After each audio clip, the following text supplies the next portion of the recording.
Hello दोस्तों, आप सभी का मिशन मसूरी के यूट्यूब प्लेटफॉर्म पर बहुत बहुत स्वागत है।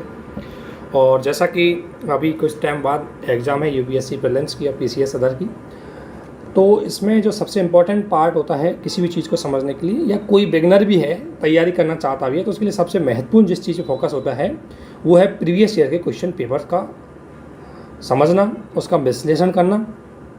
तो ये क्यों इम्पोर्टेंट होते हैं? सबसे पहले ये आता है कि भाई previous year question paper important, इनका इम्पोर्टेंट क्या है।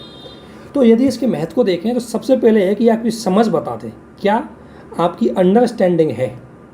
तो एक सबसे बड़ी बात है कि यूपीएससी अदर एग्ज़ाम जो ये कम्पिटिटिव एग्ज़ाम है, कोई भी कम्पिटिटिव एग्ज़ाम हो, इनकी तैयारी करने के लिए आने वाले बंदे को अगर सबसे पहले यही पता नहीं होगा कि पढ़ना क्या है तो क्या पढ़ेगा, कुछ भी पढ़ उसके बाद तो कोई फ़ायदा उसको होने वाला है नहीं।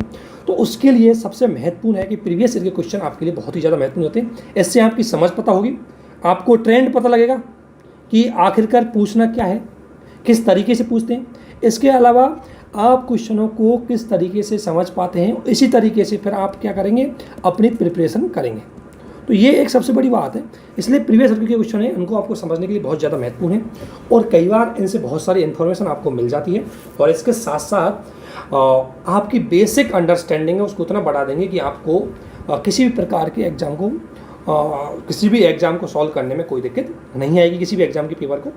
और इसमें एक चीज़ आपको ज़रूर ध्यान रखनी है कि हमको ऑप्शन देख रहे हैं कि किस तरीके यूपीएससी अपने एग्ज़ाम के ऑप्शन सेट करती है, किस टॉपिक से किस तरीके के क्वेश्चन आते हैं, ये भी एक बड़ा फैक्टर होता है। तो उसी को हमें पढ़ना है। तो सबसे पहले पहले हम सारी चीज़ें पॉलिटी की डिस्कशन कर रहे थे, इसलिए पॉलिटी के क्वेश्चन पेपर को देखेंगे। इसके बाद हम हिस्ट्री भी जाएंगे, अदर पार्ट भी जाएंगे। पॉलिटी के प्रीवियस ईयर के क्वेश्चन पेपर देखने में ध्यान रखना। पॉलिटी अगर बात करोगे तो 18 to 20 जो क्वेश्चन है वो पॉलिटी या इंडियन गवर्नेंस से होते हैं।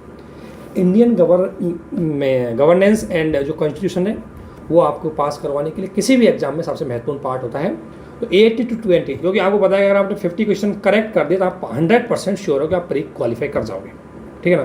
तो इसलिए 80 to 20 क्वेश्चन आपकी पास करने में महत्वपूर्ण भूमिका निभाते हैं। तो इसलिए इसको पहले ले रहे हैं, इसके बाद हम अदर सब्जेक्ट को लेंगे। तो इसी में अभी हम समझते जाएंगे कि किस तरीके की चीज़ें हैं और ये चीज़ें आपको खुद को डेवलप करनी है, आपको अपनी समझ डेवलप करनी है। और जब आपकी समझ, आपकी स्मार्टनेस तरीका ये डेवलप हो गया तो आपकी आधी से ज़्यादा प्रिपरेशन वैसी हो गई, ठीक है ना। तो वो चीज़ हम करते हैं। सबसे पहले हम प्रीएम्बल को लेकर के क्वेश्चन कई बार यूपीएससी ने पूछे हैं इसको लेकर के, तो इसी के क्वेश्चन को हम देखते हैं। सबसे पहले प्रीएम्बल के क्वेश्चन क्या है। तो प्रीएम्बल के अगर क्वेश्चनों की हम बात करें तो प्रीएम्बल में पहला क्वेश्चन डायरेक्ट स्टेटमेंट दिया है कि भारत के संविधान में की उद्देशिका, यानी कि भारतीय संविधान की जो उद्देशिका है वो क्या है। तो अगर भारतीय संविधान की यदि उद्देशिका की हम बात करें तो भारतीय संविधान की उद्देशिका क्या है, तो पहला ध्यान रखना, सबसे पहले आपको चारों स्टेटमेंट या चारों ऑप्शन डेफिनेटली पढ़ने हैं। ध्यान रखना, जल्दीबाजी में कोई भी आंसर ऐसे क्वेश्चनों में कभी नहीं लगाना चाहिए, क्योंकि कई बार हमें कोई चीज़ पहले ऑप्शन की सही लगती है लेकिन यूपीएससी में बेस्ट आंसर पूछा जाता है, इसलिए हमें चारों ऑप्शन को बहुत ही धैर्य के साथ पढ़ना है। तो पहला है कि ये संविधान का भाग है किंतु कोई विधिक प्रभाव नहीं रखती। ये बात तो सही है कि इस प्रस्तावना संविधान का भाग तो है लेकिन कोई विधिक प्रभाव नहीं रखी, ऐसा स्टेटमेंट अभी हम कह नहीं सकते कि पूर्णतः सत्य हो। दूसरी बात, संविधान का भाग नहीं, ये तो वैसे ही गलत हो जाएगा, क्योंकि प्रस्तावना, ये तो हमको पता है कि प्रस्तावना संविधान का भाग है। और ये बात बोली गई थी केशवानंद भारतीवाद में। केशवानंद भारतीवाद में सुप्रीम कोर्ट ने बोला कि preamble is the part of Indian constitution और इसीलिए इसमें संशोधन किए जा सकते हैं। दूसरी बात, तीसरा स्टेटमेंट क्या है कि संविधान का भाग है लेकिन वैसा ही विधिक प्रभाव रखती है जैसा कि अन्य कोई भाव, यानी कि पूरा लीगली बाउंडिंग है। ये भी बात गलत है, क्योंकि टोटली लीगल बाउंडिंग नहीं है, ना तो ये टोटली बिना लीगल बाउंड है और ना ही ये टोटली लीगल बाउंड है, ये दोनों ही नहीं है। इसलिए स्टेटमेंट ये भी गलत हो जाता है।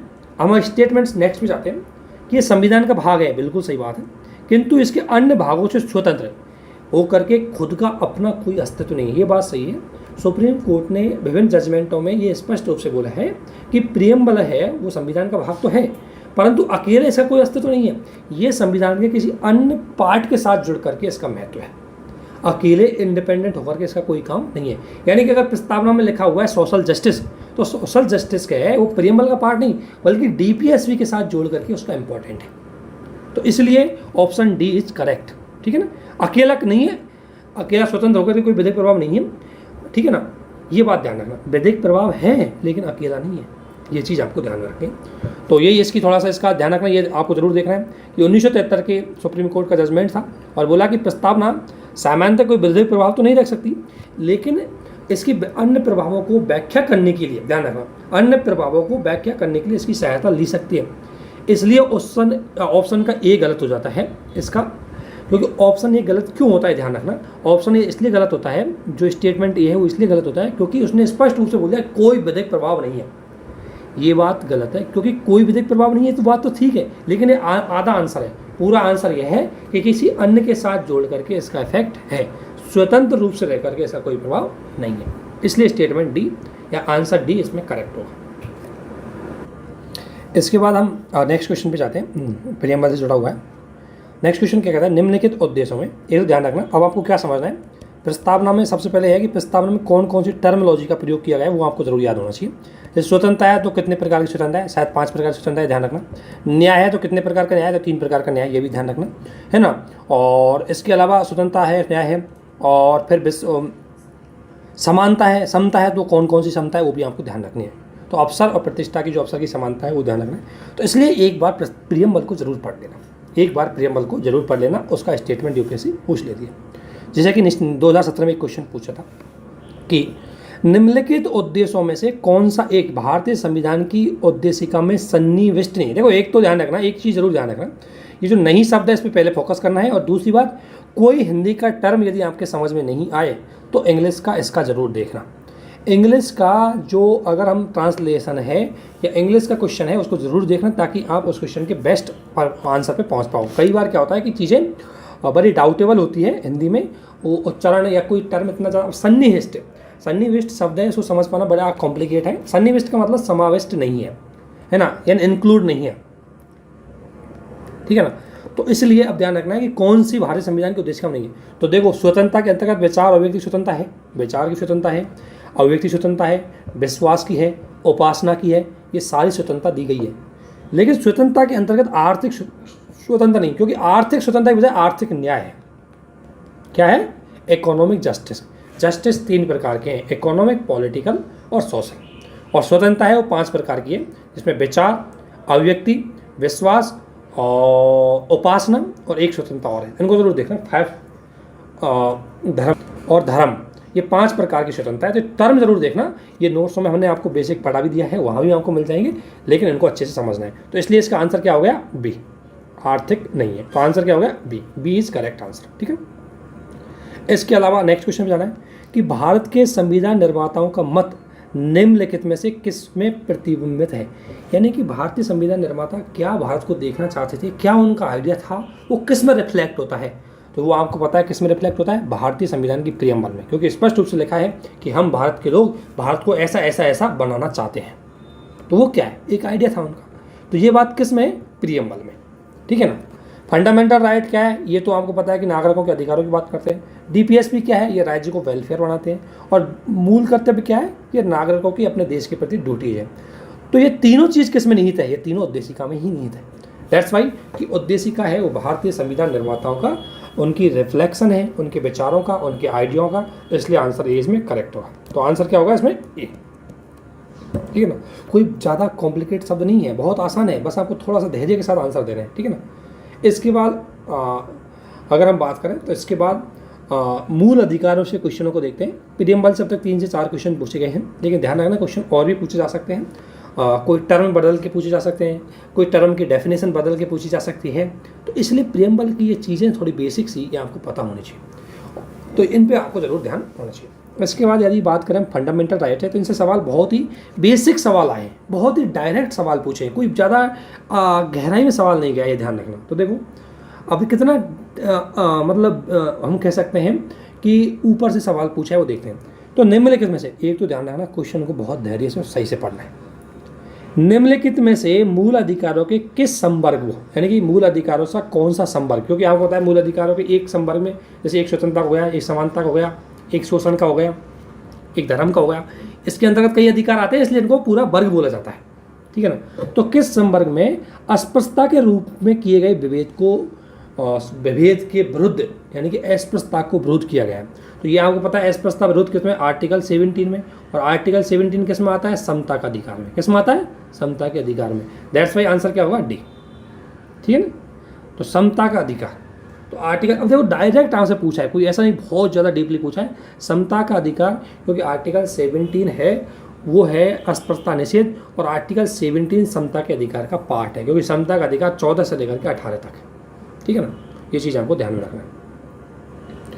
और इसके बाद आपको पता है कि इसके बारे में पूरी डिटेल आपको बता रखी है, आपने नोट्स में पढ़ा होगा, बेसिक इन्फॉर्मेशन पढ़ा होगा कि भारतीय संविधान का एकमात्र, अगर हम बात करें तो एकमात्र फंडामेंटल राइट जो एब्सोल्यूट है, जिसमें कोई प्रतिबंध नहीं है, किसी भी सिचुएशन में उसको रेस्ट्रिक्शन नहीं किया जा सकता, वो है अस्पृश्यता निषेध। अस्पृश्यता के विरुद्ध संरक्षण देना या अस्पृश्यता को निषेध करना, ये जो फंडामेंटल राइट है ये एकदम एब्सोल्यूट है और इस पर कोई प्रतिबंध नहीं लगाया जा सकता, हर स्थिति में इम्प्लीमेंट रहेगा, लागू रहेगा।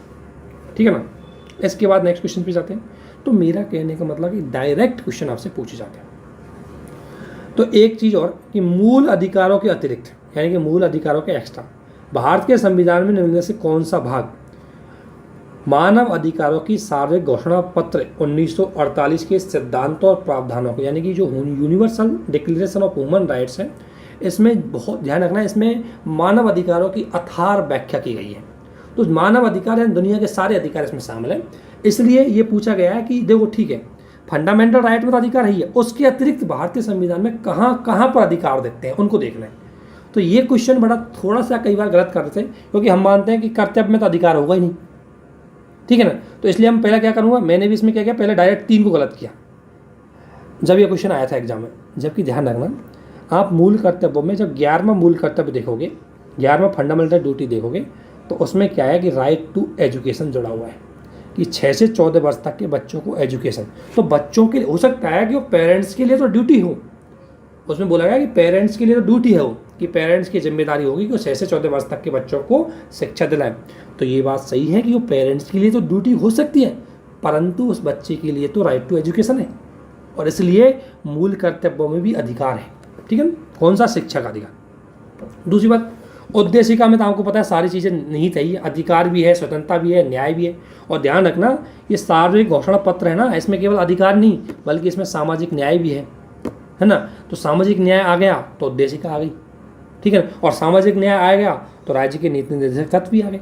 और आपको पता है नीति निर्देशक तत्वों में अधिकार भी दिए गए हैं। आप देखोगे अगर रोजगार का अधिकार खाएँ, नीति निर्देशक तत्वों में है। अगर बात करेंगे जो समाज के महिलाओं के लिए अधिकार है, वो भी नीति निर्देशक तत्वों में। और आपको पता है पहले शिक्षा का अधिकार भी DPSP के अंतर्गत था, बाद में 86वें संविधान संशोधन में इसको फंडामेंटल राइट में जोड़ा गया। इसलिए उद्देशिका, DPSP और फंडामेंटल ड्यूटी, ये तीनों यूनिवर्सल डिक्लेरेशन घोषणा पत्र को समाहित करते हैं, क्योंकि यूनिवर्सल डिक्लेरेशन घोषणा पत्र है जो ह्यूमन राइट पे है, उसमें सामाजिक न्याय भी है, अधिकार भी है, और उसमें व्यक्तियों की स्वतंत्रता भी है, सारी चीज़ों को उसमें समाहित किया गया है। इसलिए भारतीय संविधान के तीनों ये और एक फंडामेंटल राइट है, चारों इसको पूरी करते हैं। इसलिए इसका आंसर हो गया B, 1, 2 और 3। इसलिए कई बार क्वेश्चन जो जल्दीबाजी में गलत होते हैं, इसको ध्यान रखना। कई बार हम सोचते हैं अधिकार और कर्तव्य का संबंध क्या है, अधिकार अलग होते हैं, कर्तव्य अलग होते हैं, लेकिन थोड़ा सा समझ के इसका आंसर देना, क्योंकि जल्दीबाजी में इसका उत्तर गलत हो जाता है। और इसके अलावा ध्यान रखना, हमारे जो कुछ ड्यूटीज इसमें दी गई है तो वो भी थोड़ा देख लेना, जो उन घोषणा पत्रों के साथ समाहित होती है। जैसे इसमें एक चीज़ और ध्यान रखना कि ये तो बात सही है कि मनुष्य की गरिमा से जुड़े हुए हैं। तो भारत की ये उद्देशिका में आ गया सामाजिक आर्थिक न्याय, DPSP में आ गया कल्याणकारी न्याय, और 51 के अंतर्गत दिए गए हैं ये जो हमारे मानवाधिकार घोषणा पत्र में जो कुछ चीज़ें बोली गई है वो इसमें भी शामिल है। तो इसलिए तीनों चीज़ों को ये ड्यूटीज शामिल करती है। तो क्योंकि हमारा जो सामुदायिक दायित्व निभाने का जो व्यक्तिगत अधिकार है, इसमें ध्यान रखना, हमारी जो एक ड्यूटी है उसमें लिखा हुआ है कि एक व्यक्ति अपने नवाचार उनको डेवलप करेगा, तो वो भी क्या है, ड्यूटी है, और वो ड्यूटी जो घोषणा पत्र उसमें भी शामिल है।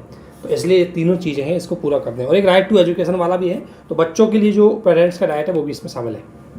ठीक है ना, तो ये हो गए। इसके बाद अगर हम आगे बात करते हैं फंडामेंटल राइटों की क्वेश्चनों की, तो बड़ा क्वेश्चन बहुत अजीब पूछे जाते हैं। ध्यान रखना, भारत के संविधान में से कौन सा अनुच्छेद अपनी पसंद के विवाह करने का अधिकार देता है। ध्यान रखना, व्यक्ति की गरिमा से जुड़े हुए सारे अधिकार किस में है, आर्टिकल 21 में।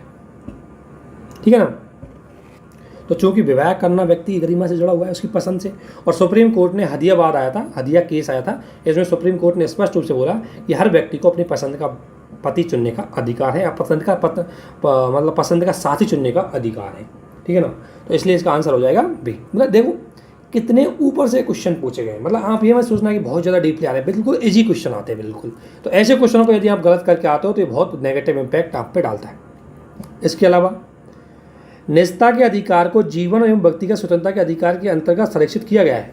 अब देखो इसने निजता बोल दी, अब आपको चलो एक बात मान भी लेते हैं कि निजता मुझे पता भी नहीं है, लेकिन मुझे ये तो पता है कि जीवन और व्यक्तिगत स्वतंत्रता का अधिकार किस में है। चलो मान लेते हैं कि निजता का किसी को पता नहीं है, लेकिन ये तो पता है हर किसी को कि जीवन और व्यक्तिगत स्वतंत्रता किस में है। तो सबको पता है कि आर्टिकल 21 के अंतर्गत व्यक्ति की जीवन और उसकी स्वतंत्रता का अधिकार है।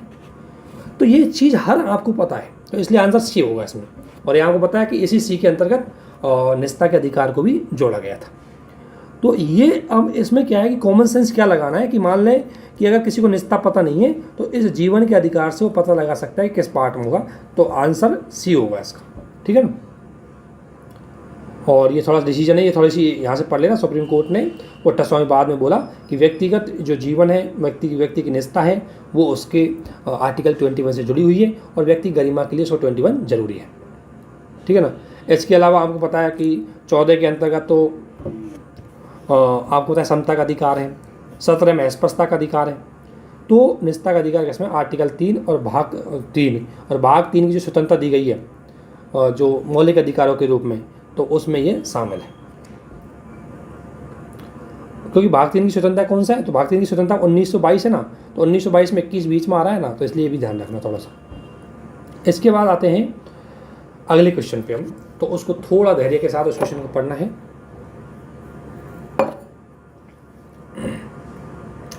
निम्नलिखित कथनों में से कौन सा कथन सही है। पहली बात तो इस पे जाना है कि सही है, ये कई बार गलत करवा देता है, तो पहले सही पे जाना है। तो कौन सा, अब इसमें से एक सही होगा। तो अधिकार नागरिकों के विरुद्ध राज्य के दावे हैं, बिल्कुल गलत है, ये उल्टा कर दिया, ये नागरिकों के दावे हैं राज्य के विरुद्ध, तो इसलिए स्टेटमेंट एक गलत होगा, क्योंकि अधिकार तो नागरिकों के लिए है ना। इसलिए अधिकार विशेषाधिकार जो राज्य के संविधान, जरूरी नहीं कि अधिकार विशेषाधिकार हो, अभी भी पूरी तरह ये पूरी व्याख्या नहीं कर रहा, इसलिए ध्यान रखना। आंसर ये स्टेटमेंट तो भी ठीक है, लेकिन यूपीएससी में बेस्ट स्टेटमेंट देखा जाता है। तीसरा, अधिकार राज्य के विरुद्ध नागरिकों के दावे, ये स्टेटमेंट सही है, क्योंकि राज्य की शक्ति को अधिकार सीमित करते हैं, इसलिए स्टेटमेंट सी सही है। लेकिन एक स्टेटमेंट आगे भी पढ़ लेना चाहिए। अधिकार अधिकांश लोगों के विरुद्ध, देखा ध्यान रखना, अधिकार लोगों के विरुद्ध नहीं होते, बल्कि अधिकार राज्य के विरुद्ध होते हैं, इसलिए स्टेटमेंट डी भी गलत, आंसर सी इज करेक्ट। तो सामान्यतः अधिकार वो होते हैं जो व्यक्ति के दावे होते हैं, समाज द्वारा दिए जाते हैं और राज्य की शक्तियों को सीमित करते हैं, उन्हें हम अधिकार बोलते हैं, इसलिए स्टेटमेंट मतलब ऑप्शन सी इज करेक्ट, ठीक है ना। ये देखो बेसिक सा कॉन्सेप्ट सा सवाल है, अगर आपको कुछ भी नहीं आ रहा तो हर कोई व्यक्ति जानता तो है अधिकार क्या होते हैं। भाई मेरे अधिकार है, जितनी ज़्यादा मेरी शक्ति बढ़ेगी राज्य की शक्ति उतनी ही कम होगी, ठीक है ना। इसके अलावा नेक्स्ट आंसर पे जाना है हमें। भारत के संविधान में, नेक्स्ट क्वेश्चन देखना है हमें, भारत के संविधान के या भारत के रेफरेंस में हमें कुछ चीज़ें देखनी, वो क्या है, और चीज़ें हैं फंडामेंटल राइट और ड्यूटीज़ के बीच में क्या रिलेशन है, ये चीज़ आपको देखनी है। अधिकार कर्तव्यों के साथ सह संबंधित है, ये बात सही हो सकती है, जरूर नहीं करना, लेकिन पूरे ऑप्शन देखते हैं पहले, ठीक है। अधिकार व्यक्तिगत है और समाज, अतः समाज और कर्तव्य से स्वतंत्र है। भाई अधिकार स्वतंत्र तो नहीं है, उन पर कुछ प्रतिबंध भी होते हैं। और अगर ध्यान रखना, अगर मेरी स्वतंत्रता है कि मैं अपने विचार रख सकता हूँ, तो दूसरे का दायित्व है कि मेरे विचारों को सम्मान दे। तो अधिकार और कर्तव्य एक दूसरे से जुड़े हुए हैं, एक दूसरे से अलग नहीं है, तो इसलिए स्टेटमेंट बी पे भी अभी पोस्ट करो, बी तो गलत है खैर। दूसरी बात, अगर हम बात करें नागरिकों के व्यक्तिगत विकास के लिए अधिकार है न कि कर्तव्य, और ये बात भी पूरी तरह सही नहीं है, क्योंकि ध्यान रखना अगर कोई व्यक्ति कर्तव्यों को फॉलो करेगा तभी उसकी पर्सनैलिटी डेवलप होगी, है ना। तो ऐसा नहीं कि व्यक्ति के विकास के लिए अधिकार ही जरूरत है, उसके लिए ड्यूटीज भी जरूरी होती है, तो ये सी भी गलत है मेरे विचार से। तीसरा, राज्य के स्थायित्व के लिए कर्तव्य न कि अधिकार महत्वपूर्ण है, जो को ये बात भी पूरी तरह से नहीं, क्योंकि व्यक्ति का अधिकार भी होना चाहिए, कर्तव्य भी होना चाहिए, दोनों। तो स्टेटमेंट ए, जहाँ तक मुझे लगता है कि इसका आंसर ए होना चाहिए। तो देखते हैं इसका आंसर क्या है। अच्छा, ए इसका आंसर है कि अधिकार और कर्तव्य से संबंध है, और सुप्रीम कोर्ट ने बात बोली भी है कई जजमेंटों में कि गांधी जी भी बोलते हैं, हर कोई बोलता है कि अधिकार और ड्यूटीज और राइट्स एक सिक्के के दो पहलू हैं। अगर एक व्यक्ति अपने अधिकार चाह रहा है तो दूसरे व्यक्ति को उसको कर्तव्यों को फॉलो करना पड़ेगा।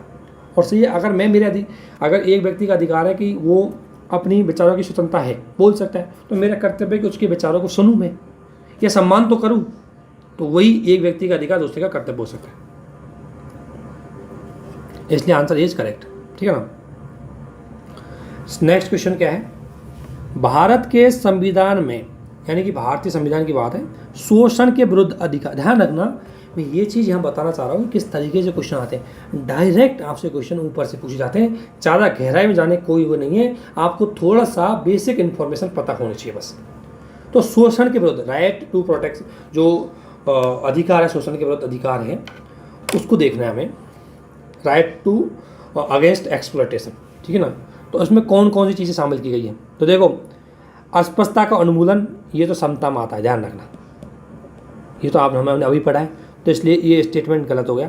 तो 2 को गलत कर दूंगा मैं, ये 2 काट दिया, ये मैंने 2 काट दिया, ये मैंने 2 काट दिया, आंसर इसका सी है। तो देखो, अब इतनी चीज़ें हैं, मुझे पता नहीं ए सही है, 3 सही है, 4 सही है, लेकिन मुझे एक कन्फर्म पता है कि अस्पृश्यता का जो उन्मूलन है वो शोषण के विरुद्ध अधिकार में शामिल नहीं है, वो समता के अधिकार में शामिल है। इसलिए ये अनुच्छेद जो ऑप्शन स्टेटमेंट 2 है ये रॉन्ग हो गया, और दैट्स वाई मेरा आंसर सी है वो करेक्ट हो गया। तो इतना स्मार्ट तो आपको एग्जाम में बनना ही पड़ेगा। जरूर नहीं, कई बार जब हम पहली बार एग्जाम देने जाते हैं तो हमारा टारगेट रहता है कि हमें आता है उसी को सॉल्व करें। अरे बेटा, क्वेश्चन कितने ही पढ़ लो आप किसी भी स्थिति में सारा ज्ञान वहाँ नहीं निकाल पाओगे।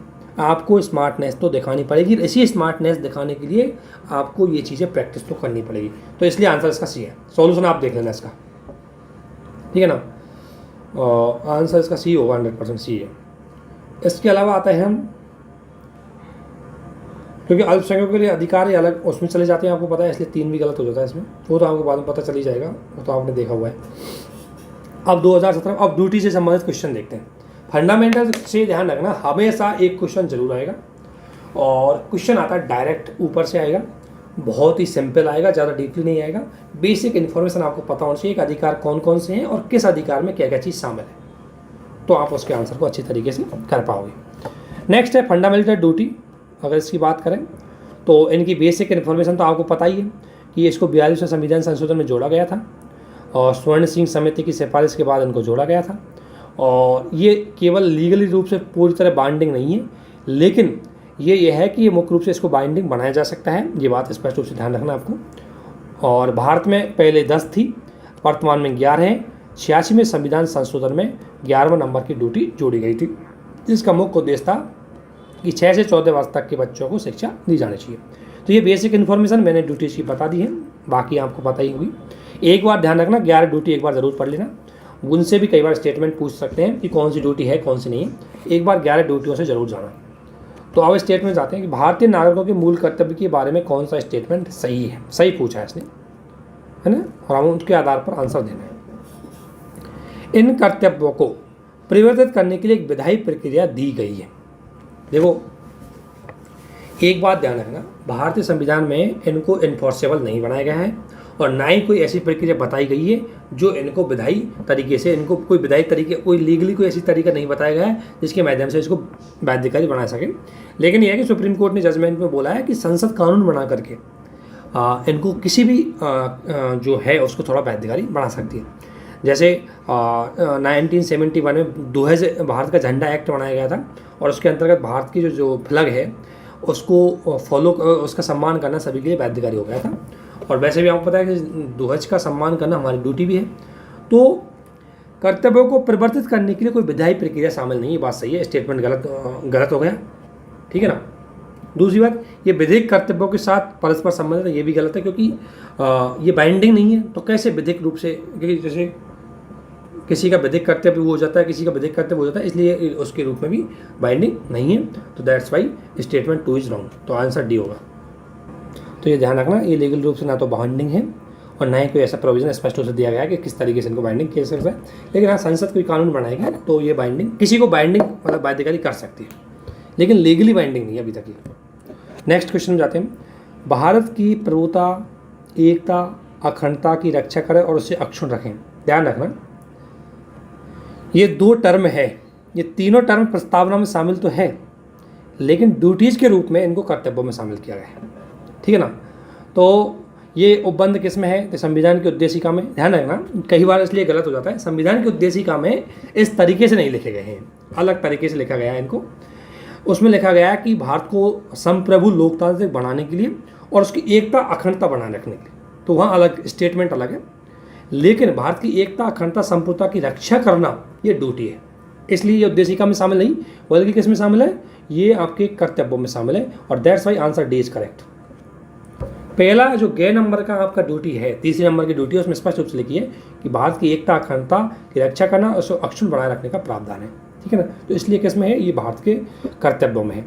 और हम आपको पता है कितना इजी क्वेश्चन आपको दिया गया है, और जितने भी आपने अभी तक पॉलिटी के देखे सारे स्टेटमेंट जनरल होते हैं, बहुत इजी होते हैं। बस ये चीज़ ध्यान रखनी है कि आपको थोड़ा सा धैर्य के साथ उस आंसर को सही से करना है। नेक्स्ट देखते हैं, भारत के संविधान द्वारा प्रदत्त नागरिकों के मूल कर्तव्यों के बारे में लिखिए कि कौन कौन से मूल कर्तव्य भारत में शामिल है या नहीं।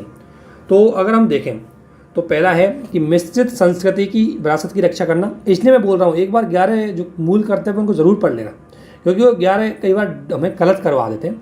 तो पहला बिल्कुल सही है, स्टेटमेंट 1 इज राइट। स्टेटमेंट सामाजिक अन्याय से कमजोर वर्गों की रक्षा करना, ये मूल कर्तव्य नहीं, ये मुझे ना DPSP लगता है, इसलिए मैं 2 को गलत करूँगा। तो 2 गलत कर दिया मैंने, ये गलत कर दिया मैंने, और ये भी गलत करता है। इसका मतलब आंसर C होना चाहिए इसका, क्योंकि 2 है सामाजिक अन्याय से कमजोर वर्गों की रक्षा करना, ये राज्य का काम है और ये वेलफेयर स्टेट में आता है और इसलिए DPSP के अंतर्गत आएगा। तो इसमें C आंसर करेक्ट होना चाहिए। देखते हैं आंसर क्या है।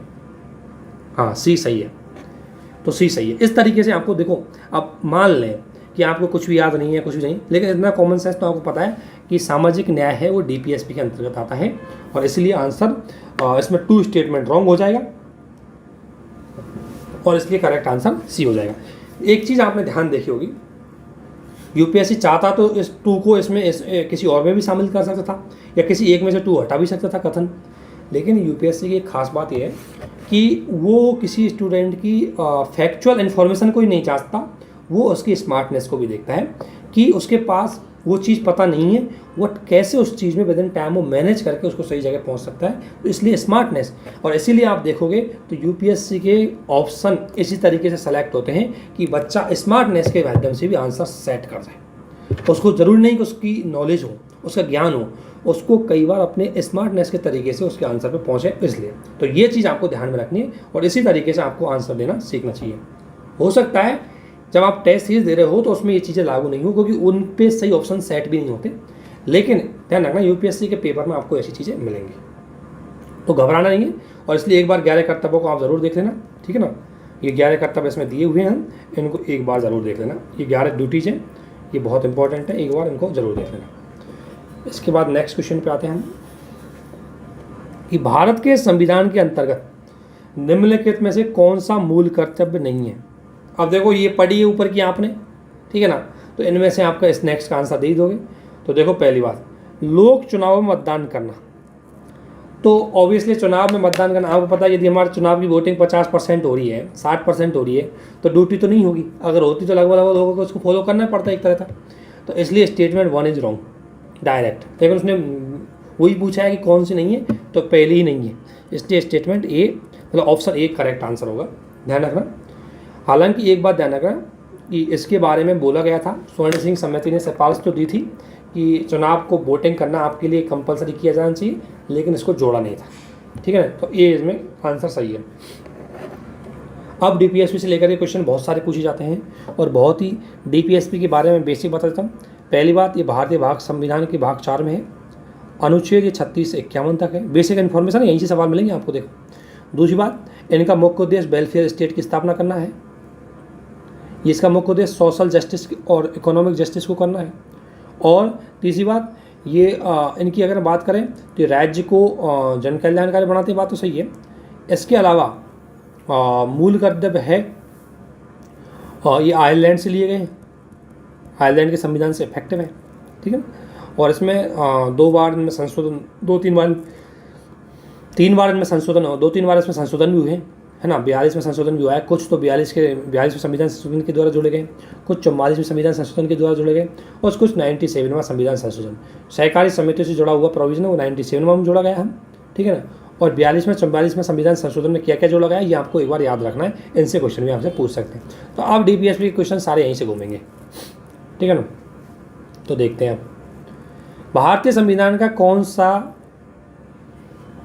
राज्य, तो अब मैंने जो बेसिक इन्फॉर्मेशन दी है उससे आपको बहुत सारे सवाल मिल जाएंगे। पहला, भारत के संविधान का कौन सा भाग कल्याणकारी राज्य के आदर्श की घोषणा करता है, तो मैंने बोला कि भारतीय संविधान का जो आर्टिकल है मतलब DPSP है वो वेलफेयर स्टेट की बात करते हैं, आपको पता ही तो आंसर इसमें एक करेक्ट है। बस इसमें अब मतलब क्या ज़्यादा कॉमन सेंस वाली बात है, डायरेक्ट वेलफेयर स्टेट है किसमें है, DPSP के अंतर्गत है, जिसमें राज्य को वेलफेयर माना गया है। और आपसे पूछा जाए कि पुलिस स्टेट की बात किसमें की गई है, तो फंडामेंटल राइट में राज्य को पुलिस स्टेट मानते हैं, क्योंकि राज्य की भूमिका वहाँ नेगेटिव मानते हैं, जबकि DPSP के माध्यम से राज्य की भूमिका पॉजिटिव मानते हैं। ये सारा बेसिक इन्फॉर्मेशन आपको बता दिया गया था, जस्ट यहाँ आपको हिंट दी जा रही है कि क्या चीज़ें आपको ध्यान में रखनी है। इसके अलावा अगर भाग 4 की हम बात करें तो निम्न में से कौन सा कथन सही है, भाग 4 के बारे में ध्यान रखना, भाग 4 के बारे में स्टेटमेंट और ध्यान रखना। मैं एक चीज़ और बताना भूल गया कि ये परिवर्तनीय नहीं है, ध्यान रखना। DPSP बाध्यकारी नहीं है, कोई राज्य इनको लागू कर सकता है, कोई नहीं भी कर सकता, ठीक है ना। तो अभी आगे देते हैं, तो ये स्टेटमेंट देखना सही कौन सा है, तो ये न्यायालय द्वारा परिवर्तनीय होंगे, स्टेटमेंट सही नहीं है, बिल्कुल गलत है पहला। तो पहला गलत हो गया, तो एक कथन मतलब ऑप्शन ए गलत हो गया और ऑप्शन सी भी गलत हो गया, ठीक है ना। तो ये है दूसरा। और दूसरी बात इसमें ना, हाँ एक चीज़ और ध्यान रखना, आपको कुछ भी पता नहीं है तो ये दोनों A1 और 2 ऑप्शन एक साथ तो होंगे नहीं, क्योंकि दोनों कॉन्ट्राडिक्शन है। तो कई बार ऑप्शन में आपको कॉन्ट्राडिक्शन देखना है, एक कह रहा है यस, एक कह रहा है नो, तो दोनों एक साथ तो होंगे नहीं, ये तो आपको भी पता है, कोई भी जानता है नहीं जानता हो। एक कह रहा है कि न्यायालय में परिवर्तन होंगे, एक कह रहा है नहीं होंगे, तो ये बात तो है कि एक सही होगा, दोनों तो सही नहीं होंगे, ठीक है ना। तो अगर बात करें कि ये किसी भी न्यायालय द्वारा परिवर्तन नहीं है, तो ये बात सही है, ये न्यायालय में परिवर्तन नहीं है, बिल्कुल स्टेटमेंट 2 सही है। तीसरा, इस भाग में अधिकांश सिद्धांत राज्य के कानून बनाने के लिए, ये बात सही है कि राज्य जब कानून बनाता है या विधायिका जब कानून बनाती है तो इनको ध्यान में रखती है। जैसे आपको पता है कि हम कैसा लोकल गवर्नमेंट को लेके आए तो आर्टिकल 14 का इम्प्लीमेंट किया हमने। अगर हम वन्य जीवों के संरक्षण के लिए एक्ट बना रहे हैं तो आर्टिकल 48 हो गया। तो ये सारे DPSP है, ये कानून बनाने में काम तो आते हैं लेकिन बाध्यकारी नहीं है, तो इसलिए इसमें 2 भी करेक्ट है। तो 2 और D सही है, तो आंसर D होना चाहिए इसका, 2 और C, तो D आंसर सही है, ठीक है ना। इसके अलावा भारत के संविधान में न्यायपालिका कार्यपालिका का पृथक्करण किस में दिया गया है, ध्यान रखना। भारतीय संविधान में, हाँ भारतीय संविधान की एक खास बात है, देखो नॉर्मली शक्ति पृथक्करण का एक सिद्धांत होता है, और शक्ति पृथक्करण का सिद्धांत कहता है कि सरकार के तीनों अंग हैं उनकी शक्तियाँ अलग अलग होंगी और वो एक दूसरे से अलग अलग होंगे, स्वतंत्र होंगे। जिसमें एक है आपको पता है लेजिस्लेटिव, एक है एग्जीक्यूटिव और एक है जुडिशरी। लेकिन भारत के अंतर्गत अगर देखें तो संसदीय शासन प्रणाली में लेजिस्लेटिव और एग्जीक्यूटिव में समन्वय पाया जाता है। कार्यों का पृथक्करण तो है लेकिन जो एग्जीक्यूटिव के मेंबर हैं वो लेजिस्लेटिव के मेंबर होंगे, इसलिए इनमें समन्वय है। भारत में टोटली अगर कह सकते हैं स्ट्रिक्ट सेपरेशन नहीं है, लेकिन भारत में स्ट्रिक्ट सेपरेशन है वो सरकार और न्यायपालिका के बीच में, और वो किस में देखा गया है, वो आर्टिकल 15 में बात लिखी गई है। और आर्टिकल 50 किसका भाग है, DPSP का भाग है, और इसलिए शक्तियों का पृथक्करण है वो किस में है, राज्य के नीति निर्देशक तत्वों में। और एक बेसिक इन्फॉर्मेशन और दे देता हूँ, शक्तियों का पृथक्करण का सिद्धांत है ये भारत के बेसिक स्ट्रक्चर का भाग भी है, ठीक है ना। तो आंसर बी इज करेक्ट। 2017 पे जाते हैं हम। तो अगला क्वेश्चन, भारत के संविधान के संदर्भ में राज्य के नीति निर्देशक तत्वों की बात करनी है। तो ये विधायिका के कृत्यों को निर्बंधन यानी लिमिट करना, निर्बंधन का मतलब लिमिट करना। तो भाई DPSP तो उल्टी उसको कार्य करने की शक्ति देते हैं, उसको लिमिट थोड़ी करते हैं, तो इसलिए स्टेटमेंट 1 गलत हो गया। कार्यपालिका कार्य, ऑब्वियसली कार्यपालिका को शक्ति देते हैं कि तू कार्य कर, राज्य के कल्याण कर, सामाजिक न्याय कर, तो ये भी गलत है। तो इसलिए स्टेटमेंट 1 और स्टेटमेंट 2 दोनों गलत है, आंसर हो गया D। क्योंकि ध्यान रखना ये प्रतिबंध राज्य को प्रतिबंध नहीं करते, DPSP तो राज्य को शक्ति देते हैं, विधायिका को शक्ति देते हैं, कार्यपालिका को शक्ति देते हैं कि तू जनता के लिए कुछ कर। तो इसलिए निर्बंधन शब्द है, कई बार आपके समझ में नहीं आएगा, इसलिए जस्ट इसके इंग्लिश टर्म पे जाना, और इंग्लिश टर्म में आपको पता है कि प्रोहिबिटेड या रेस्ट्रिक्शन कुछ ऐसे टर्म लिखे होंगे, उससे आपको पता लग जाना चाहिए कि इसका अर्थ क्या है। तो इस बार कई बार क्वेश्चन इसलिए गलत हो जाता है कि हम इस टर्म को समझ नहीं पाते, तो ये ध्यान रखना कि ये ये ध्यान रखना कि इसके अर्थ को समझने के लिए आपको इंग्लिश का अर्थ देख लेना चाहिए। और निर्बंधन का मतलब बाध्यकारिता, तो आपको पता है कि ये विधायिका और कार्यपालिका के ऊपर बाध्यकारी नहीं है, स्थान तो उनकी शक्तियों को सीमित नहीं करते। तो आंसर इसमें डी होगा। अब ये पूछा गया कि 42वें संविधान संशोधन के अंतर्गत, इसलिए मैंने आपको पहले ही बोला गया था कि 42वें में क्या जोड़ा है, 44वें में क्या जोड़ा है और 97 में कॉन्स्टिट्यूशन अमेंडमेंट में क्या जोड़ा है, ये आपको जरूर पता होना चाहिए ताकि आप आंसर कर सकें। तो 42वें संविधान संशोधन के अंतर्गत कौन सा डीपीएसपी जोड़ा गया है, ये पूछा है। तो स्त्री और पुरुष दोनों के लिए समान कार्य के लिए समान वेतन, तो ये जो 44वें में जोड़ा गया है, ठीक है ना। उद्योगों के प्रबंधन के लिए ये उद्योगों के प्रबंधन है, ये 42वें में जोड़ा गया था इंदिरा गांधी के टाइम पर। उसका रीज़न क्या है कि इंदिरा गांधी थोड़ा सोशलिज्म टाइम की थी, और सोशलिस्ट जो आदमी होगा वो लेबर को ज़्यादा महत्व देगा, जो लेबर होते हैं उनको ज़्यादा महत्व देगा। और चूंकि उद्योगों के प्रबंधन यानी उद्योगों के मैनेजमेंट में कोई डिसीजन लेने में लेबर है, उनकी भूमिका को आगे बढ़ाने की बात की गई थी, तो ये 42वें संविधान संशोधन में किया गया था, इसलिए स्टेटमेंट बी करेक्ट होगा इसका। लेकिन एक बार इनको देख लेना, तो बी आंसर होगा, सही है। इसके बाद फिर वही बात आ गई, देखो 2015 में वही क्वेश्चन रिपीट हो गया जो 2000 इधर हुआ था, 2000 ये हमारे यहाँ। तो अगली बात आ गई ये, ठीक है ना। अब अगले क्वेश्चन पाते 2015 में, ये बात आपको पता है, ये क्वेश्चन शायद रिपीट नहीं हुआ ना। अगला क्वेश्चन 2015 में कि वेलफेयर स्टेट की अगर हम बात करें तो कहाँ पर है, तो ये तो आपको पता है वेलफेयर स्टेट डीपीएसपी में है, तो मैंने बताया था, ठीक है ना। इसलिए इसके अलावा बात करें तो ये एक चीज़ और पूछी इसमें एक स्टेटमेंट कि राज्य के नीति निर्देशक तत्वों के बारे में आपसे पूछा क्वेश्चन कि राज्य के नीति निर्देशक तत्व है डीपीएसपी, उनके बारे में क्या है। तो ये तत्व देश के आर्थिक और सामाजिक लोकतंत्र की स्थापना करते हैं, बिल्कुल सही बात है, क्योंकि फंडामेंटल राइट है वो पॉलिटिकल डेमोक्रेसी की स्थापना करते हैं, जबकि डीपीएसपी और सोशल और इकोनॉमिक डेमोक्रेसी की स्थापना करते हैं। Statement first is correct. Second, इन तत्वों के अंतर्निहित किसी भी, ये बात सही है कि इन्फोर्सेबल नहीं है, इन्फोर्सेबल मतलब प्रवर्तनीय नहीं है, ये बात बिल्कुल सही है, इसलिए स्टेटमेंट दोनों करेक्ट हो गए। आंसर सी इज में करेक्ट, ठीक है ना, तो सी आ गया। अब देखो अभी तक आपने पढ़ा है, ये बता बिल्कुल बेसिक सी चीज़ है, वो आपको यहाँ में याद रखनी है। और अगर ऐसे स्टेटमेंट अगर आप गलत करके आओ तो फिर सोच लेना कि आप पास कैसे हो पाओगे। तो कई बार बोलते हैं कि बहुत टफ होती है, चीज़ें टफ नहीं होती, क्योंकि हमारी मिस्टेक क्या होती है कि हमने जो चीज़ आती है उस पर तो फोकस करते नहीं, जो नहीं आती है उसको याद करने में लगे रहते हैं, तो वो हमारे फिर नेगेटिव इम्पैक्ट डाल दिया। इसके अलावा भारत के संविधान में अंतर्राष्ट्रीय शांति और सुरक्षा की अवधि का उल्लेख कहाँ पर किया गया है। देखो अगर आपने मेरे नोट्स देखे होंगे तो मैंने मेरे नोट्स हैं, उनमें डिटेल नोट्स में स्पष्ट रूप से आपको डीपीएसपी की पूरी डिटेल दी गई है, ताकि बेसिक से पता होना चाहिए कि आर्टिकल 36 में क्या है, 37 में क्या है, 38 में क्या है। तो बेसिक थोड़ा पता होना चाहिए कि किस आर्टिकल में क्या है, ताकि आप आंसर दे सकें। तो अंतर्राष्ट्रीय शांति और सुरक्षा है, ये 51 अनुच्छेद है, उसमें स्पष्ट रूप से लिखा गया है कि राज्य का कर्तव्य होगा कि वो अंतर्राष्ट्रीय शांति और सुरक्षा बनाए रखे। तो ये किसका भाग है, डीपीएसपी का है, तो इसलिए आंसर बी इसमें करेक्ट होगा। नेक्स्ट अगर जाएं हम, तो भारत के संविधान के उद्देश्यों में से एक रूप में आर्थिक न्याय का उपबंध कहाँ पर है। अब ध्यान रखना, इस स्टेटमेंट को आपको करेक्ट करना है। तो पहली बात, आर्थिक, मैंने बताया कि न्याय प्रस्तावना में भी शामिल है, क्योंकि प्रस्तावना में 3 प्रकार के न्याय हैं, एक सामाजिक, एक राजनीतिक और एक आर्थिक। तो ये बात सही है कि ये प्रियम्बल में है। और दूसरा कहाँ पर है, ये डीपीएसपी में, क्योंकि डीपीएसपी भी आर्थिक न्याय की, आर्थिक लोकतंत्र की स्थापना करते हैं। तो प्रियम्बल और डीपीएसपी में इसकी व्याख्या की गई है, इसलिए स्टेटमेंट बी इज करेक्ट। तो कई बार जल्दीबाजी में हम क्या करते हैं, ये ऑप्शन को लगा देंगे आंसर, इसलिए मैं बोल रहा हूँ कि पूरा स्टेटमेंट जरूर पढ़ना, ठीक है ना, और पूरे ऑप्शन भी जरूर पढ़ना, तभी आंसर को लगाना। तो इसलिए इसमें आंसर क्या होगा, इसमें आंसर बी होगा, ठीक है ना। तो कोई बड़ी बात नहीं बता रहा, मैं हल्की फुल्की बता रहा हूँ, बस ध्यान से सुनना है। इसके अलावा यदि नेक्स्ट क्वेश्चन पे जाएं, तो भारत के संविधान के अनुसार निम्नलिखित में से कौन सा देश के शासन के लिए आधारभूत है। आधारभूत यानी शासन संचालन के लिए जो बेसिक डायरेक्शंस हैं। अब ध्यान रखना, डीपीएसपी की फुल फॉर्म में डायरेक्शन होती है, तो क्या होगा, निर्देशक तत्व, क्योंकि राज्य का शासन मुख्य रूप से डीपीएसपी के आधार पर ही चलता है, ठीक है ना। और जो मूल अधिकार है ये तो उल्टी राज्य की शक्ति को सीमित करते हैं, ठीक है ना। मूल कर्तव्य इनका राज्य से संबंध है नहीं, ये तो मुख्य रूप से व्यक्ति से रिलेटेड है, इसलिए पहला गलत, दूसरा गलत, तीसरा सही।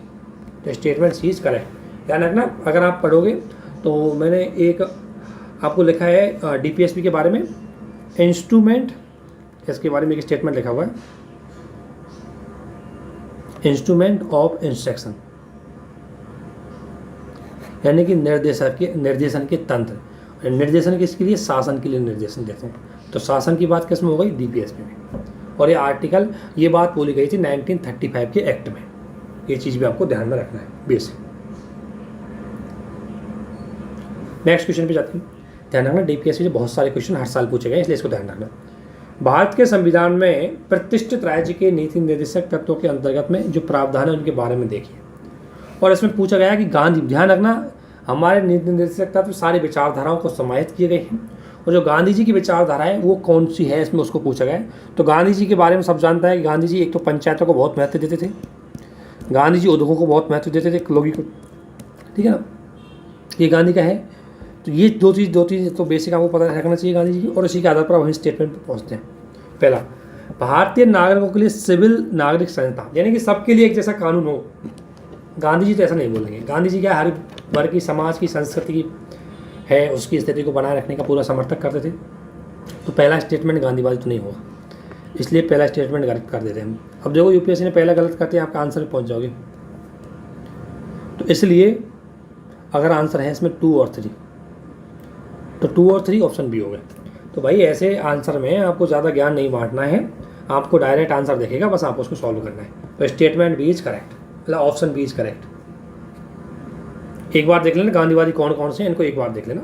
सॉल्यूशन जरूर देखना, ध्यान रखना, सॉल्यूशन आपको नॉलेज देता है इसलिए। अब आते हैं सबसे इंपॉर्टेंट पार्ट विधायिका पे, और बहुत सारे क्वेश्चन यहाँ से आते हैं। इसको पहले खत्म करते हैं आज, उसके बाद नेक्स्ट पे बढ़ेंगे, और बहुत टाइम है, बहुत लंबा कीजिएगा इसमें। अब संसद में से बेसिक संसद की क्या विशेषताएं होती है उसके बारे में सवाल पूछेंगे, और ये मुझे लगता है कि जहाँ तक आपको पता होगा। तो पहला क्वेश्चन ही इससे पूछ लिया 2020 में कि संसदीय व्यवस्था प्रणाली वाली सरकार होगी जिसमें, मतलब कौन सी सरकार संसदीय प्रणाली होगी? संसद के सभी राजनीतिक दलों को सरकार का प्रतिनिधित्व मिलाए, कोई जरूर नहीं कि सभी, अगर कोई सरकार बने तो उसमें सभी राजनीतिक दल हो, तो ये स्टेटमेंट गलत। यानी कि संसदीय शासन प्रणाली की सबसे बेस्ट विशेषता पूछी है इसने। तो सरकार संसद के प्रति उत्तरदायी होती है और उसके द्वारा हटाई जा सकती है, ये बात सही है कि सरकार है वो संसद के प्रति उत्तरदायी होती है। लेकिन अभी और आगे चलते हैं, सरकार लोगों द्वारा निर्वाचित होती है और उसके द्वारा हटाई जा सकती है, ये तो भाई अन्य प्रणाली में हो सकता है, ठीक है ना।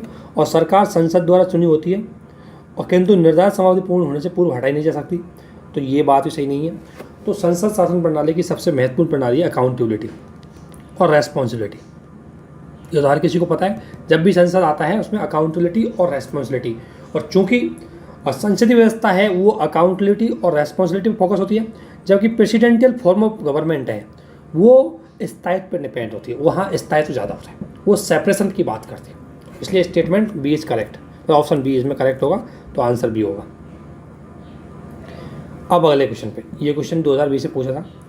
भारत के संविधान के अनुसार कोई ऐसा व्यक्ति जो मतदान के लिए योग्य है, यानी जो वोटिंग के लिए योग्य है, किसी राज्य में 6 माह के लिए मंत्री बनाया जा सकता है, तब तक कि जब तक कि वह उस राज्य की विधानमंडल का सदस्य नहीं हो। तो ये स्टेटमेंट है, गलत होना चाहिए मेरे विचार से। तो हालांकि इन्होंने क्या माना है इसमें ध्यान रखना, ये बहुत बड़ा डिस्प्यूटेबल क्वेश्चन था, क्योंकि ध्यान रखना जो व्यक्ति मतदान के लिए योग्य हो सकता है उसकी एज तो कितनी हो, 18 साल।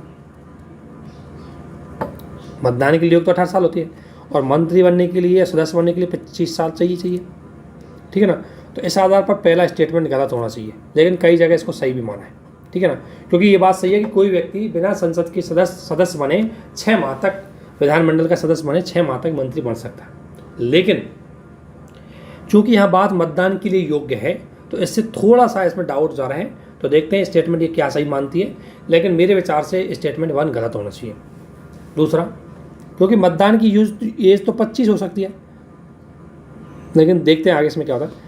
आरपीए एक्ट 1951 के अनुसार ऐसा कोई व्यक्ति जो दांडिक अपराध के लिए दोषी पाया गया है, जिसे 5 साल की सजा के लिए कारावास दिया गया है, चुनाव लड़ने के लिए स्थायी तौर पर निर्यात कर दिया जाएगा, भले ही। ध्यान रखना हमारे यहाँ प्रोविजन ये गलत है, ये बात स्टेटमेंट ये भी गलत है, क्योंकि इसमें ये लिखा गया है कि कोई व्यक्ति अगर 2 साल की सज़ा पाया गया है तो वो परमानेंटली हमेशा के लिए एलिजिबल नहीं होगा चुनाव के लिए। 2 साल की सज़ा जैसे उसकी कंप्लीट होगी, उसके 6 वर्ष बाद वो दोबारा चुनाव लड़ सकता है, ठीक है ना। तो इसलिए स्टेटमेंट डी भी दोनों गलत है मेरे विचार से, लेकिन देखते हैं उन्होंने क्या माना। इन्होंने स्टेटमेंट ए को सही माना है, लेकिन ये पूरी तरह सही नहीं है स्टेटमेंट, क्योंकि ये बात तो सही है कि कोई व्यक्ति जो संसद का सदस्य है, वो विधानमंडल का सदस्य है, वो मंत्री बन सकता है, बट इसने बोला है कि कोई व्यक्ति मतदान के लिए योग्य है। ये जरूर नहीं है, क्योंकि कोई मतदान के लिए योग्य हो तो 25 साल जरूर नहीं है कि उसकी उम्र 25 साल ही हो, और उसकी 21 भी हो सकती और उसकी 18 भी हो सकती है। तो पता नहीं यूपीएससी ने इसका आंसर क्या माना है, लेकिन मेरे विचार से आंसर ये भी स्टेटमेंट गलत होना चाहिए। लेकिन एक चीज़ और बता देता हूँ, हो सकता है ये स्टेटमेंट इनका आंसर सही हो ये, क्योंकि कई बार हम ओवर थिंकिंग करते हैं ना। यूपीएससी बोलती है कि आप जनरल थिंकिंग करो, ओवर थिंकिंग मत करो। ओवर थिंकिंग तो एक्सपर्ट करते हैं। अब मैंने क्या किया, इसमें ओवर थिंकिंग हो सकता है मेरी ओवर थिंकिंग हो कि मैंने मतदान को कैलकुलेट कर लिया, लेकिन ये बात डायरेक्ट में जनरल से पढ़ता है कोई व्यक्ति 6 माह का मंत्री बन सकता है, ये बात सही है। तो उस आधार पर जनरल थिंकिंग के आधार पर इसके स्टेटमेंट 1 को सही माना गया। और स्टेटमेंट 2 का मैंने बता दिया कि कोई व्यक्ति 2 साल अगर उसको सज़ा मिली है मिनिमम, तो वो अगले जब तक उसकी सज़ा खत्म नहीं होगी, जैसे उसकी सज़ा किसी व्यक्ति 2016 में खत्म हो गई तो 2022 में वो व्यक्ति चुनाव लड़ सकता है। परमानेंट उसे एलिजिबल नहीं माना जाएगा, ठीक है ना। नेक्स्ट क्वेश्चन, भारत के राष्ट्रपति, ध्यान रखना 3-4 क्वेश्चन आए थे इससे 2020 में। भारत के राष्ट्रपति ऐसे स्थान पर जिसे वो ठीक समझता है सत्र को आहूत कर सकता है। ये बात सही है कि सत्र को कभी भी आहूत कर सकता है, ये बात तो सही है, ठीक है ना। तो स्टेटमेंट पहला करेक्ट हो गया, क्योंकि सत्र को आहूत करने की शक्ति राष्ट्रपति के पास होती है। दूसरा, भारत का संविधान एक वर्ष में संसद के 3 सत्रों का प्रावधान करता है, किंतु सभी सत्र 3 सत्रों में चला जाना। ध्यान रखना, भारतीय संविधान में मैंने आज अगर पीठ 65 पढ़ी तो उसमें स्पष्ट रूप से बोला है कि भारतीय संविधान में एक बात स्पष्ट लिखी है कि कितने सत्र होंगे, इसके बारे में बिल्कुल नहीं बोला। उसने एक बात बोली है कि 2 सत्रों के बीच में 6 माह से ज़्यादा टाइम नहीं होना चाहिए, इसलिए स्टेटमेंट 2 रॉन्ग। तो स्टेटमेंट 2 को गलत कर देंगे तो 2 ऑप्शन तो रॉन्ग हो ही गए। इसके अलावा ये थर्ड स्टेटमेंट, एक वर्ष में दिनों की कोई न्यूनतम संख्या निर्धारित नहीं है। सही बात है, संसद के सत्र कितनी न्यूनतम संख्या होगी, कितनी बैठक हो सकती है, ऐसा कोई डिसाइड नहीं है, कितनी भी हो सकती है, और इसलिए स्टेटमेंट टी भी करेक्ट है। तो एक और सी आंसर होना चाहिए इसमें, तो सी इज करेक्ट आंसर, ठीक है ना। तो ये चीज़ आपको बेसिक इन्फॉर्मेशन आपको पता होना चाहिए। देखो अब एक और क्वेश्चन पूछा है इसने, डायरेक्ट पूछा है, और देख लो अब ऐसे सवाल आप पे आ रहे हैं, अगर ऐसे सवाल आप नहीं करके आ रहे हो तो बहुत बड़ी बात है। राज्यसभा और लोकसभा दोनों की समान शक्तियाँ किस में है? तो देखो, नई अखिल भारतीय सेवा जनरेट करने की पावर केवल राज्यसभा के पास है, लोकसभा के पास नहीं। तो समान कैसे? पहला गलत। संविधान संशोधन के विषय में दोनों की शक्तियाँ समान है, ध्यान रखना। तो स्टेटमेंट बी इज करेक्ट है, मतलब बी ऑप्शन इज करेक्ट, क्योंकि सरकार हटाने की शक्ति तो लोकसभा के पास ज़्यादा है, कटौती प्रस्ताव है ये लोकसभा के पास ज़्यादा है, इसलिए इसमें बी ऑप्शन करेक्ट होगा। तो बेसिक इन्फॉर्मेशन है, कोई ज़्यादा बड़ी बात तो है नहीं इसमें। अगला, वित्त मंत्री संसद में बजट प्रस्तुत करते समय अपना अन्य प्रलेख प्रस्तुत करते समय एक माइक्रो इकोनॉमिक स्टेटमेंट है, उसको देना पड़ता है। तो इसके बारे में इसने पूछा है। तो पहली बार ये कहाँ आया था? तो माइक्रो इकोनॉमिक फ्रेमवर्क, यानी कि जब वित्त मंत्री बजट प्रस्तुत करता है तो बजट के बारे में उसको ऋण लेने से संबंधित कुछ चीज़ें बतानी पड़ती है। तो उसके लिए एक macro economic framework statement, 4 statement देने पड़ते हैं, उसमें से एक स्टेटमेंट होता है मैक्रो इकोनॉमिक फ्रेमवर्क। और ये बात किस में बोली गई थी? ध्यान रखना, आपको पता है बजट को मैनेजमेंट करने के लिए एक एक्ट आया था, FRBM एक्ट, और उसी के अंतर्गत ये बात बोली गई थी। ये इसलिए बोली गई कि इससे पहले सरकार मन चाहे खर्च कर लेती थी, जितना चाहे ऋण उधार ले लेती थी, लेकिन वर्तमान में संसद के समक्ष अगर सरकार को कोई ऋण लेना है तो ध्यान रखना, सरकार के समक्ष उसको 4 डॉक्यूमेंट रखने पड़ते हैं, उनमें से एक डॉक्यूमेंट होता है मैक्रो इकोनॉमिक फ्रेमवर्क स्टेटमेंट, ठीक है ना। तो ये बात किसमें बोली गई थी? FRBM एक्ट में बोली गई थी। तो डी आंसर इसमें सही होगा। इसके बाद ध्यान रखना कितने क्वेश्चन आए? 5 क्वेश्चन 2020 में सिर्फ पार्लियामेंट से पूछे गए। तो बड़ा मेजर इंपॉर्टेंट फैक्टर होता है ये कि आपसे 5% सवाल एक टॉपिक से पूछे जाए। 19 सवाल पे जाते हैं हम फिर। भारत के किसी राज्य की विधानसभा के संदर्भ में निम्नलिखित, अब ध्यान रखना विधानसभा के बारे में क्वेश्चन पूछा गया, बेसिक सवाल होगा। देखो, वर्ष के प्रथम सत्र के प्रारंभ में राज्यपाल सदन के सदस्यों को रूढ़िगत, सही बात है कि वर्ष का जो प्रथम सत्र है उसमें राज्यपाल है, दोनों सदनों के सदस्य, उनको क्या करेगा? आह्वान करता है। ध्यान रखना, राज्यपाल 2 बार, नॉर्मली राज्यपाल या राष्ट्रपति 2 बार सदन को सत्र को मतलब संबोधित करते हैं। एक तो पहली बार हर नई साल का प्रथम सेशन, दूसरी बात कोई नई विधानसभा चुनाव में आई हूँ और उसका पहला सेशन होगा, तब वोटिंग करना, तब उसका क्या करेगा? एड्रेसिंग करेगा। तो पहला स्टेटमेंट करेक्ट है, ये बात 176 ई में लिखी हुई भी है। दूसरा, जब किसी विशिष्ट विषय पर यानी कोई स्पेशल वजह पर राज्य विधानमंडल के पास कोई नियम नहीं होता तो वह लोकसभा के नियम का पालन कर सकते हैं। बिल्कुल सही बात है कि अगर कोई नियम है, कोई ऐसी सिचुएशन आ गई जो उस राज्य की विधानसभा ने उसमें कानून नियम नहीं बना रखे तो वो लोकसभा कोई नियम को फॉलो करती है उस सिचुएशन में, तो उसको फॉलो कर सकती है। इसलिए मेरे विचार से आंसर इसका सी होना चाहिए, सी सही है। अनुच्छेद 219 में लिखा हुआ है कि ये बात, इनको डिटेल को ये बात देख लें सॉल्यूशन को। संविधान में किसी नियम में व्याख्या न होने पर विधानसभा सामान्यतः लोकसभा के नियम को फॉलो करती है। अगला, लाभ का पद, ऑफिस ऑफ प्रॉफिट, इसके बारे में मैंने आज बताया आपको। क्या रहेगा, संसद द्वारा 1959 में लाभ के पद के आधार पर, ध्यान रखना ये बात सही है कि 1959 लाभ का पद आपको पता है डिफाइन नहीं है ना, तो ये बात तो आपको पता है कि अगर देखो अब इसमें देखो कुछ भी पता नहीं है, लेकिन मुझे इतना पता है कि लाभ का पद संविधान में डिफाइन नहीं है। तो डायरेक्ट मैं स्टेटमेंट 3 पे जाऊँगा। इसमें लिखा हुआ है कि लाभ का पद संविधान में डिफाइन है, ये स्टेटमेंट गलत है। इस आधार पर मैं आंसर दे सकता हूँ इसका, बी गलत हो गया, डी गलत हो गया, सी गलत हो गया, आंसर ए करेक्ट। और मैंने इसी आधार पर इसका आंसर किया था क्योंकि मुझे पता नहीं था कि इसमें किसी बात संशोधन होता है। तो ध्यान रखना, मैं फिर आपको समझा रहा हूँ, अब तक हम कम से कम 4 से 5 या 5 से 6 क्वेश्चन ऐसे पढ़ चुके होंगे जिनके बारे में आपको कुछ भी पता नहीं है, थोड़ी सी हिंट पता है तो आप सही आंसर पे पहुँच जाओगे। और दैट्स वाई इसका आंसर ए होगा। और ये बात सही है कि लाभ के पद को लेकर के अभी संविधान में डिफाइन नहीं है। आज मैंने इसके बारे में डिटेल से व्याख्या की, आप इसके वीडियो में देख सकते हैं।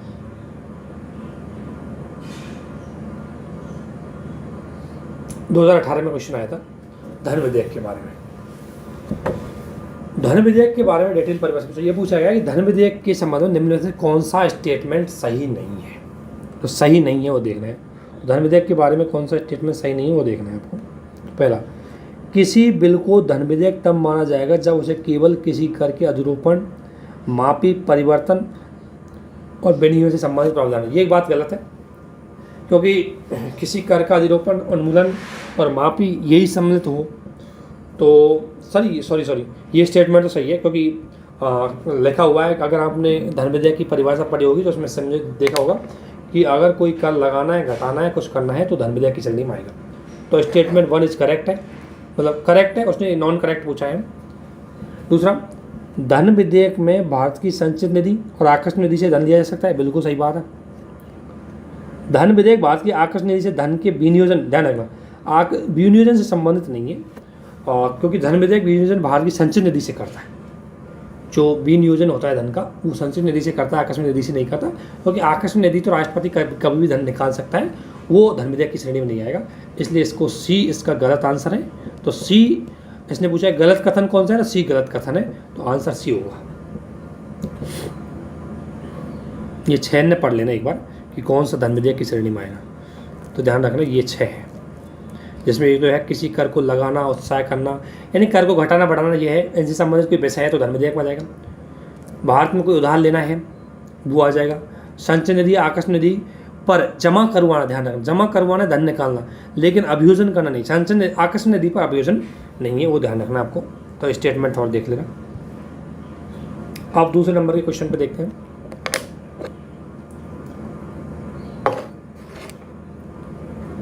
विधानसभा का अध्यक्ष यदि विधानसभा की सदस्य नहीं रहता तो अपना पद रिक्त कर देगा, बिल्कुल सही बात। जब विधानसभा का सदस्य है ही नहीं तो वो अपने पद पे कैसे रह सकता है, ये इसलिए पहला सही हो गया।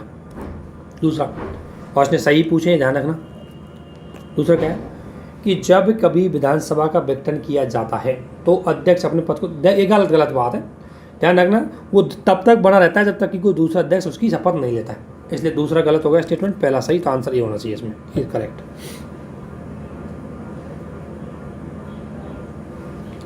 नेक्स्ट क्वेश्चन, एक कमेटी के बारे में क्वेश्चन पूछा है आपसे डायरेक्ट, है ना, कि बाहर की संचय निधि पर सम्मिलित कोई है, नियम वियम उपनियम है, तो इसका काम ये अधीनस्थ नाम की समिति ये करती है। ये नियम समिति, ध्यान रखना, ये नहीं करती, ये गलत करके आता है, और डेलीगेशन को देखती है। तो अधिनियम जो अधीनस्थ समिति देखती है इसको, ये ध्यान रखना। नेक्स्ट क्वेश्चन विपक्ष के बारे में, बहुत कॉमन सेंस का सवाल है, आपने किया होगा। तो पहली लोकसभा में विपक्ष का सबसे बड़ा राजनीतिक दल स्वतंत्र पार्टी थी, गलत है, सीपीआई थी। ध्यान रखना, शुरू के भारत की लोकसभा के चुनावों में सीपीआई जो कम्युनिस्ट पार्टी है ज़्यादा लीडरशिप में रही। दूसरी बात, अब चलो ठीक है, आपको ये भी पता नहीं है, लेकिन अभी थोड़ा सा धैर्य रखो। किसी को पता होगा, किसी को नहीं होगा, लेकिन अभी थोड़ा धैर्य रखो इसमें। लोकसभा में नेता प्रतिपक्ष को सर्वप्रथम 69 में, सही बात है, पहली बार विपक्ष से 69 में बना। लेकिन अगर किसी को ये भी पता नहीं है तो भी धैर्य रखें, स्टेटमेंट 3 पे जाए। लोकसभा में यदि किसी व्यक्ति को न्यूनतम 75 सदस्य न हो तो वह नेता प्रतिपक्ष नहीं बन सकता। ये स्टेटमेंट गलत है, क्योंकि स्पष्ट रूप से लिखी गई है कि विपक्ष का बनने के लिए 10% सीटें चाहिए, और 10% सीटें कितनी हो गई, 55 सीटें होती है, और इसलिए स्टेटमेंट 3 गलत है, और 3 के आधार पर मैं आंसर पे पहुंच सकता हूँ। ये गलत, ये गलत, ये गलत, ऑप्शन बी। अब देखो कई बार क्या होता है कि ऐसे स्टेटमेंट आ जाते हैं, अब जरूर नहीं, देखो मैंने लोकसभा के बारे में अच्छा खासा पढ़ा है, लेकिन फिर भी कुछ इन्फॉर्मेशन ऐसी होती है जो आपको पता नहीं होती है ना। लेकिन ध्यान रखना, अगर आपको कुछ चीज़ें, बेसिक चीज़ें भी पता है तो आप आंसर तक पहुंच जाएंगे, ध्यान रखना। तो लोकसभा में ये बात सही है, थोड़ी डिटेल पढ़ लेना कि सुबक सिंह पटला पहले 1969 में लोकसभा पक्ष के नेता बने, और कम्युनिस्ट पार्टी सबसे पहली पार्टी थी जो विपक्ष में रही थी। तो अभी इसको यही समाप्त करते हैं, ठीक है ना। और उसके बाद, क्योंकि ये बहुत बड़ा चैप्टर है इसमें विधायिका को लेकर के, तो इसको फिर नेक्स्ट वीडियो में हम अच्छे से डिस्कशन करेंगे। तो आप इस तरीके से खुद भी करें, जरूर नहीं कि मैं पूरे पेपर आपको करा पाऊँ, लेकिन चूँकि मैं भी पढ़ रहा हूँ तो मैं करवा दूँगा इनको डिटेल से, तो इसलिए मैं तो इनको करूँगा ही। तो ये चीज़ आपको ध्यान रखना है, बहुत ज़्यादा इन्फॉर्मेशन देंगे आपको, इन्फॉर्मेशन नहीं पढ़नी है। ये सॉल्यूशन मैं पढ़ नहीं रहा हूँ, इसका मतलब ये नहीं कि आप भी मत पढ़ना, ठीक है ना। ये सॉल्यूशन भी पढ़ना है आपको सबको, ठीक है ना। तो ये इसको यहीं ख़त्म करते हैं, इसी के साथ इस वीडियो को यहीं समाप्त करते हैं, और आप सभी को बहुत बहुत धन्यवाद, थैंक यू।